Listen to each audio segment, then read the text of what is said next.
was eventually I had to go in and go into my game, open the Pokemon, open Inkay, and then I tried to press the button, no, flip my phone upside down, and then I could evolve Inkay to a Malamar. And I think Malamar is one of the Pokemon that a lot of the players have deep dived into, especially how to train your Malamar. Do you need a Malamar with high attack? Do I need the Malamar with enough amount of defense or enough amount of HP to try and work their way around these matchups? Speaking of matchups, we have another one on your screen right now. It's going to be Nickname 29585 going up against Borja. Nickname is a trainer that we all know. He's been one of the best battlers for this season in Europe. And you've seen Nickname.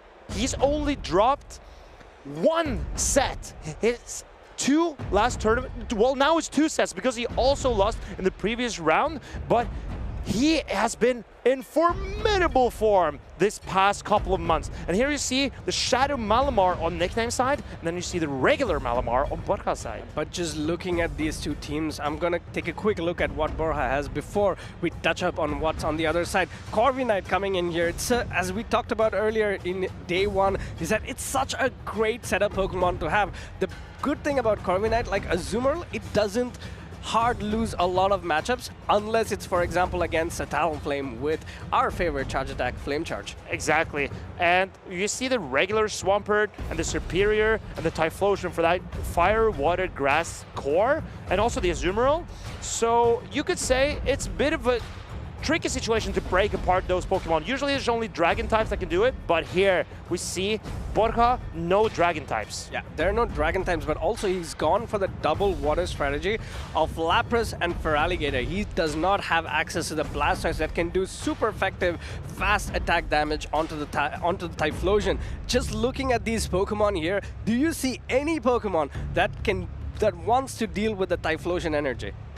I believe maybe, not really. Even the ground types here do not appreciate a Blast Bird because ground does not resist fire. So if the Typhlosion can ramp up, then this is looking very good for Nickname. And even the Feraligatr will lose charge attack priority, and Typhlosion has that Thunder Punch to hit that water type. Yeah, it takes 10 turns to get to the Hydro Cannon and also 10 turns to get to the Thunder Punch. So this means that both of these Pokemon pays to their charge attacks at the same time. But unfortunately for Feraligatr, Talonflame's attack is so high that it always will win charge attack priority. One of the things that I wanted to point out, but it's not on the screen right now, is the Gligar plushie. Every time I see that plushie, it makes me smile. Is there a Gligar plushie? It's on Borja's side. It's just, okay, just so but it's not in the screen. It was in the screen before. Okay, I didn't notice, but thank you for enlightening me. But You're welcome. Thank you, I appreciate that. So I think we're going to see some Malamar from Borja here because its only really bad matchup is that Azumarill, and even there, we've seen Malamar put in a lot of work against Azumarill too previously. Nickname, he played that Shadow Malamar against Philbag, and it caused him a lot of trouble. So I think Nickname will be prepared against the Malamar from Borja, but it's looking good. Yeah, I think this is one of those matchups where Nickname can really use the way that he's been playing Corviknight throughout the season. Use it as a safe swap. Whatever Corviknight goes into, it's going to be in a position to set up that Pokemon for a farm down for Talonflame. Diggersby, I know it's not the best of matchups, but you get to 2 Sky attacks. Malamar, great matchup for the Corviknight. Clodsire, again, another matchup where you can potentially set up a farm down depending on the movesets of the Clodsire. Jumpluff, you want to be Corviknight into that Jumpluff game. So it still has a lot of potential here, in my opinion. And we have a lock-in from these trainers. What do we see on each side? We see on the right, Diggersby for Borja going up against a Superior for Nickname. Great lead there for Nickname. This Superior does super effective damage onto this Diggersby. Let's see if Borja decides to stay in, and he stays in here. The Diggersby carries Fire Punch, and that will hit the Superior for super effective damage. And Diggersby is so tanky that one Frenzy Plant does not threaten a knockout. One Frenzy Plant does not threaten a knockout, but Superior also has bulk of its own. Fire Punches are not going to be enough. Waiting a turn there for Nickname and waiting 2 turns. Waiting 2 turns and going for that Frenzy Plant. This will do super effective damage onto the Diggersby, but Diggersby is just so bulky. This Diggersby is a real threat to Nickname's backline, so he will want to get rid of it here in the lead. But does this threaten the shield? No, Nickname decides to keep it for his squishy Typhlosion in the back. Yeah, shields will have to be saved for the Typhlosion. In comes the jump love. Oh, no, this is exactly where you want to be as the Typhlosion. These Incinerates are like charge attacks onto that jump love. But at the same time, Jump Love threatens heavy energy with that acrobatics. Nickname must respect the acrobatics. No, it's an aerial ace. What a call from Nickname. Aerial ace called by Nickname. I think he's done it previously as well. He calls these great timings of the charge attacks, and in comes the Thunder Punch. Thunder Punch does not knock out the Jump Love, but Jump Love will get to another move, going for another aerial ace here, which would be enough to knock out the Typhlosion. Nickname decides to shield because he has a lot of energy on this Typhlosion still, and the energy on Typhlosion threatens everything on Borja's side. Yeah, Typhlosion will most definitely get shield parity, whatever be the Pokemon that comes in. If it's a Diggersby, can Nickname completely incinerate it down? Oh! Incredible catch by Borja. He catches a Thunder Punch on his Diggersby. Nickname doesn't charge it entirely up. He wants to get more energy on this Superior. Can Nickname pull this back? Goes for the aerial ace here. Psywave number 1 comes in. Nickname has to survive another Psywave to get off another charge attack. Going for that aerial ace bait so that he has that Frenzy Plant onto the Malamar. No second aerial ace coming in. Superior barely holding on to get this damage onto Borja's Malamar. And Borja shields up an aerial ace. This is unfortunate for Borja. Nickname now with a shield up. Corviknight is looking primed to win this game if he can just hold on through this Malamar. Yeah, Malamar has 2 charge attacks loaded. Foul play number 1 coming in. You don't have to shield these charge attacks from the Malamar. And also Psywave, we talked about how good of a move it is. It is resisted by the Corviknight. So what a position to be in if you are Borja. And Nickname goes up, charges up, and here comes the Sky Attack. And this Sky Attack might sweep Malamar out of this field, and swoosh, it comes in. Out goes Malamar. Game 1 to Nickname. Sky Attack coming in to swap that Malamar out of the stage. Unfortunately, it was not the time for Malamar to shine. The Typhlosion did so much work there, getting the Jump Love out of the field, calling that aerial ace bait, and then securing so much for Nickname. And Corviknight at the back with that shield advantage. I don't think there's a Pokemon Borja can use to beat the Corviknight with a shield advantage. Maybe the Diggersby. It depends on how the Corviknight is trained, but the Diggersby has a really good matchup into the Corviknight because it doesn't take that much damage from Corviknight's attacks. But Borja spent that Diggersby dealing with a Superior at the start. A Superior hanging on, getting 2 charge attacks against that Malamar really sealed the game up for Nickname. Even though Borja pulled out all the stops, no shielded a Thunder Punch, caught a second Thunder Punch on the Diggersby, Nickname, and his Superior really brought so much momentum for him. Superior especially getting to those 2 aerial aces that got double shielded by Borja. I think that was something that was very costly for Borja as well. If he had known that the second one was not a Frenzy Plant, it would have come a long way to have that shield advantage again. No, the shield parity against that Corviknight towards the end game. You see the Gligar plushie? I saw it. I see the Gligar plushie now, and I love the look of it. Gligar is such a cute Pokemon. It's always been one of my favorites, and I also really love Gliscor. Its evolution. It looks like a very happy Pokemon, and I also really like Gliscor's animation in the main series games where it goes clip, clip. Always, yeah, it's always right and left, and that's really, really cute to look at. But it's about game number 2 here. Borja needs to win to stay in. Nickname just needs a win to go further. My question is it about game number 2, or are we still discussing game number 1? I believe Borja is asking the referees if that Psywave should have come through or not, or if it was correct that the Superior hung on. So maybe the judges are taking a look at that.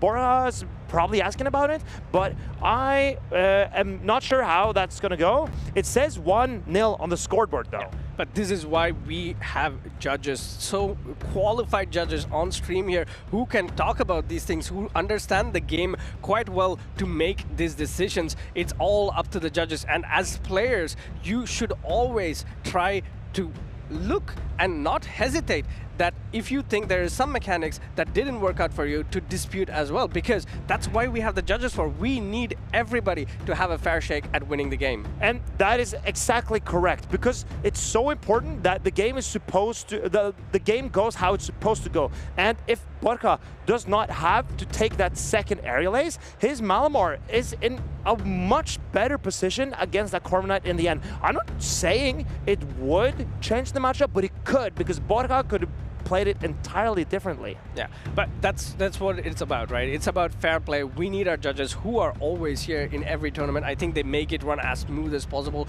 They are there for disputes, and they're super qualified as well. Some of our judges have been top trainers. For example, you saw Vani on stream as well. He was, I think, second runner-up for the first ever regional that we, special event that we had. That is correct. He was second place in Bilbao, I believe. Bilbao, when the season started. He was also top 8 or top 4 at EUIC in London 2024. And he was top 4 in Lille 2023, or 2023. 2023, yeah, I believe. He's also very well-known competitor in the grassroots scene as well. But enough about the judges. Let's talk a little bit more about the match there. We saw positive lead for Nickname, swapping into another positive safe swap with the Talonflame, doing a ton of damage, but Borja, by the Serperior, the Blast Burn, but it threw a Thunder Punch and the Jump Bluff hung on. Jump Bluff had the opportunity to knock out the Typhlosion with an Acrobatics, but it threw an Aerial Ace and the Typhlosion hung on. So in that matchup, both of these trainers recognized, okay, this might not knock out if they throw the other attack. Yeah, but let's take a quick look. This was that huge catch of Borja, wasting that energy of the Typhlosion onto the Diggersby, and Nickname, on the other hand, decided to undercharge it to get that energy lead on to the Serperior. And Serperior, of course, got to the back-to-back aerial aces against the Malamar. I think that's one of the things that we are talking about as well, that potentially the judges are reviewing.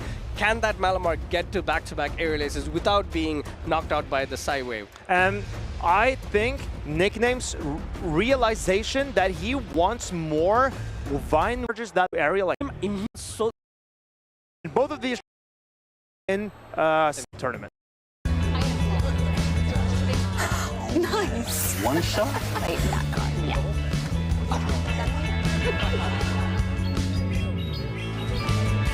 Happening, there are people potential.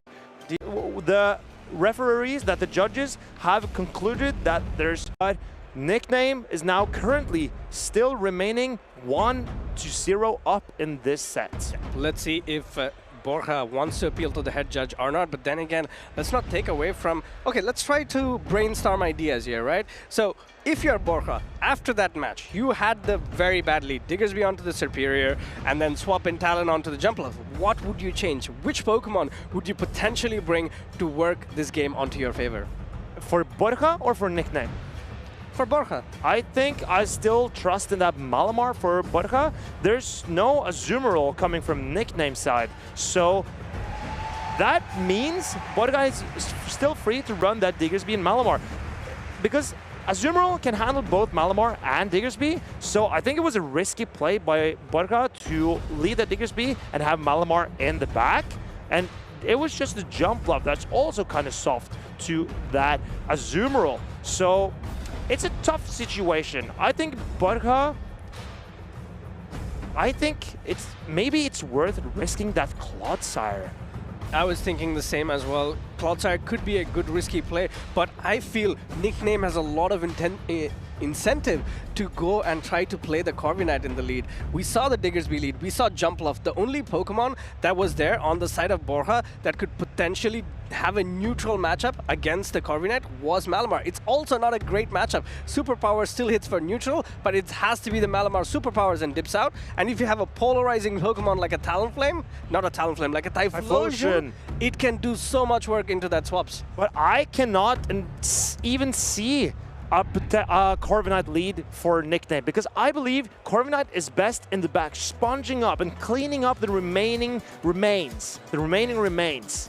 Because that is what Corvi Knight's best for. It doesn't threaten a lot of damage. It doesn't, that's the treat. Not only because of its fast attack and from learn to The peak flash too. when it was released with Sand Attack and Sky Attack, that Sand Attack generates energy a lot quicker than the Steel Wing does, and that is why that's what separates Corviknight from Skarmory, and getting to those Sky Attacks makes Corviknight viable in this meta. I'm also a huge fan of Ravens, so I do buddy up my Corviknight quite a bit, because if you see how big it looks next to your avatar when you're walking, it's just immense. It covers half your screen. Really? Not half, but it has a huge presence. I didn't know that Corviknight was that large, because Me neither. Because it's a Raven. Ravens aren't that big usually in the real world. But no, if you look at the Pokemon anime, there's Corviknight taxis. Oh, so, you're right. Yeah, it can carry people as a taxi. It's also a Pokemon that kind of, it's a good position to be in, and a Pokemon that has to come in, because one of the things that you also see in the anime is Tinkaton versus Corviknight. They do not like Corviknight taxis, so they throw stones at them. So it's in a Tinkaton meta, it makes sense for Corviknight to come in. But Corviknight in Pokemon Go is really good into the Tinkaton. Yeah, even there, but it's just rocks. I guess that's why Tinkaton finds it so annoying. Yeah, and it comes from a place of I don't want animosity. Animosity, that's the word I was looking for. And we have the ruling from the judges. It says that it still will be no rematch. Yeah, it will be no rematch, so Nickname takes this lead 1-0. So Borja now needs to get back into the game state. He needs to try to understand what he can do to counter that Typhlosion and the Superior from the side of Nickname. But Borja did what he could against the Typhlosion, bringing both Diggersby and Malamar that are pretty good into that Typhlosion, but maybe you should also try bringing the Feraligatr. It's just that Superior that's so annoying for that Feraligatr. Considering how good Corviknight is into Borja's team, do you bring the ABC, like 3 Pokemon that do decent against the Corviknight, to try and completely neutralize it? What are those Pokemon? Is that Diggersby? It's the Feraligatr? It has Diggersby, Feraligatr, and to be honest, I don't see a third. Could be, I don't know what the moveset is, or I don't remember the moveset on the Cloud side. Is it Stone Edge? Stone Edge. So, again, it's fine. It's fine. Not the best, but then again, we don't have a C here. But if, let's say you go with a Diggersby, Clodsire, and Feraligatr, what if Nickname leads his Swampert? Maybe Diggersby is not the worst into Swampert, to be fair. And also, Diggersby can also, as you saw, hold its own against the Superior. So maybe sticking with that Diggersby lead with the double ground strategy and bringing the Clodsire in the back, maybe that could be a play. Yeah, but also Diggersby is also having a great matchup against Pokemon like Typhlosion on the side of Nickname. It does do okay against the Swampert because, of course, Mud Shots are not doing a lot of damage onto the Diggersby. It's the Hydro Cannon that threatens it. Potentially, if you shield the first Hydro Cannon, go for the Scorching Sands, get an attack fall on the side of Swampert, then suddenly you're not in a worse matchup. I believe actually the Diggersby can win some scenarios against Swampert. At least I remember Diggersby can pick up the 2-shield scenario against Shadow Swampert, but this regular Swampert takes those Scorching Sands slightly better than the Shadow does. Yeah, let's see what these trainers have in store for us. It is go big or go home time for Borja. Nickname does have 1 game win on his side. This means that he has 2 games where he needs to pull up 1 win here. But if he wins this one, he goes through on to loses round 3. Huge game for both these trainers. I wonder if we're going to see any Malamar from Nickname. I would really like to see it, but he has been leaning into that Typhlosion, and it has served him so well so far. So expect to see some Typhlosion here. Yeah, let's see. Both these trainers will have to lock in their team soon enough, and it's going to be a match to watch. Malamar, again on the side of Nickname, as you said, looks extremely dominant onto the side of Borja. Yes, Jump Love does do super effective damage with his Fast Attack Fairy Wind, but the Side Waves you cannot shield, and the Foul Play also comes in so quick. So I believe our trainers, they want to get into this match, and will Borja stick with his Diggersby, or will he take a risk on something else? I think Diggersby is one of the safest Pokemon for Borja here, but other than the Typhlosion and the Corviknight, it's not that great, but here we go. Game number 2 loses round 2. Nickname versus Borja. It's a Typhlosion lead onto the Diggersby. A great matchup for Borja.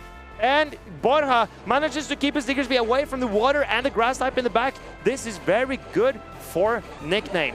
I think Nickname did something For Borja, but Nickname did something that a lot of Typhlosion players do, is going to build up to 2 Incinerates and then swap out, because you're at the charge attack and whatever Pokemon comes back does not win charge attack tie here. Nickname with that Azumarill going up against Borja's Feraligatr. Player from number 1 lands. And here we see the regular Feraligatr, non-shadow, taking that play rough very well. That's sturdy Feraligatr, throwing these Hydro Cannons, tickling the Azumarill. Tickling the Azumarill, but then again we have to understand, yes, Hydro Cannons will put the Azumarill lower and lower, but Borja will have to pull up a Protect Shield to secure the switch here. Will he do it? Because if he does, then suddenly you're setting up that Typhlosion for success. And I think this is very clever play by Nickname, because if Borja wants to keep switch advantage, he needs to put up a shield. And Borja has saved up a Thunder Punch on that Typhlosion. Yeah, the moment he puts up a shield, the Typhlosion can potentially come in and do a lot of work here. The Azumarill going for the player of Borja, not pulling up that Protect Shield. This could be crucial on how the game ends here. I think Borja is coming in with a Diggersby to load up on that valuable energy on that tanky bunny. No! He comes in with a Jump Bluff. Can he farm down before an Ice Beam? No! And he catches an Ice Beam on the ground type Diggersby. He catches an Ice Beam on the ground type Diggersby, but we know what's in the back. Diggersby is going to be met with that Superior. It is going to be super effective damage after super effective damage onto this Diggersby, but not before the Diggersby counters with a Fire Punch.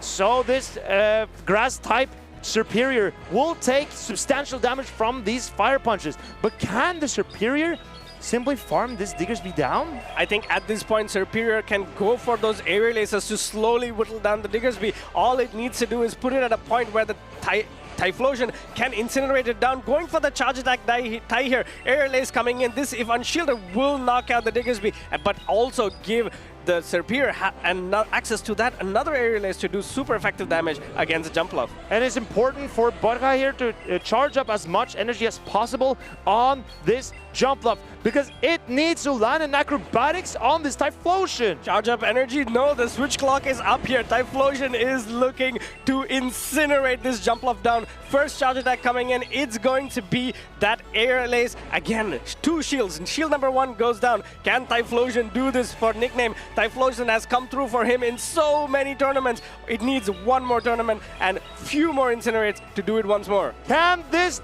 Jump Bluff get to its 3rd charge attack? This Typhlosion, the Incinerates are doing way too much, and the Jump Bluff goes down. And Nickname takes these game 3 Pokemon 2-0. 2-0, and unfortunately for Borja, he was stuck in that situation where that 2 shields, he could not use it. Typhlosion showing why it is such a dangerous Pokemon, completely incinerating down the competition, and Nickname goes through.